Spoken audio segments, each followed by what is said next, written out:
একজন ভিপি প্রার্থী হিসেবে আমার মনে হয় শিক্ষার্থী ভাই বোনদের কাছে আমি যাওয়ার চেষ্টা করেছি ইন্ডিভিজুয়াল।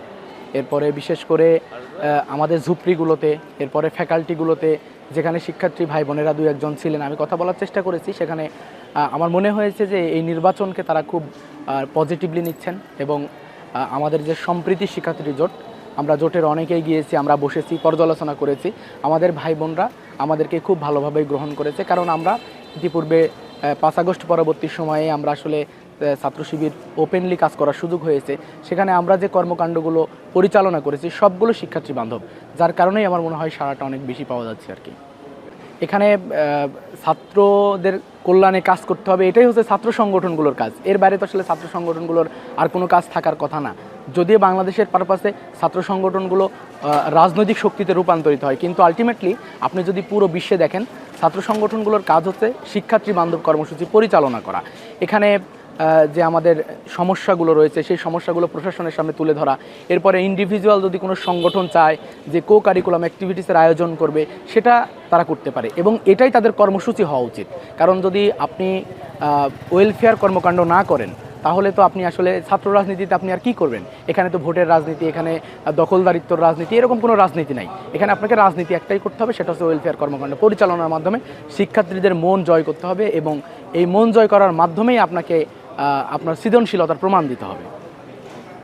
বিশ্ববিদ্যালয়ে তো সমস্যা আসলে অনেক বেশি সমস্যা, ছোট বড় মিলিয়ে আমরা যদি বড় কয়েকটি সমস্যার কথা বলি, তাহলে প্রথমেই আসবে যে সমস্যা, সেটা হচ্ছে আবাসন সমস্যা। আমাদের বিশ্ববিদ্যালয়ে 28,000 শিক্ষার্থী, এর মধ্যে প্রায় 22,000 শিক্ষার্থী হচ্ছে অনাবাসিক।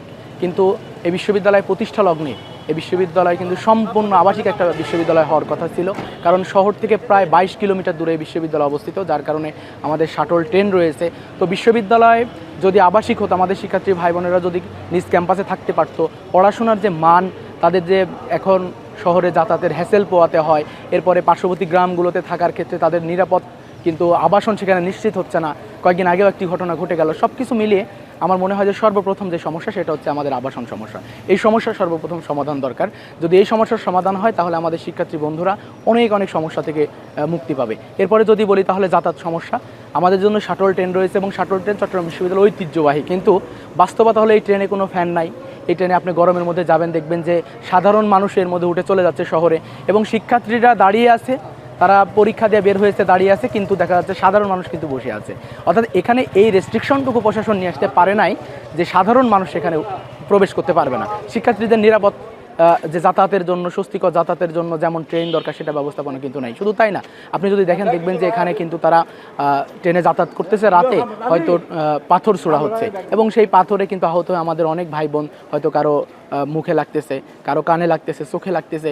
এই যে ব্যাপারটা, আমার মনে হয় যে এই নিরাপত্তাটা নিশ্চিদ্র হওয়া দরকার। এই নিরাপত্তা এখন পর্যন্ত প্রতিষ্ঠিত হয়নি।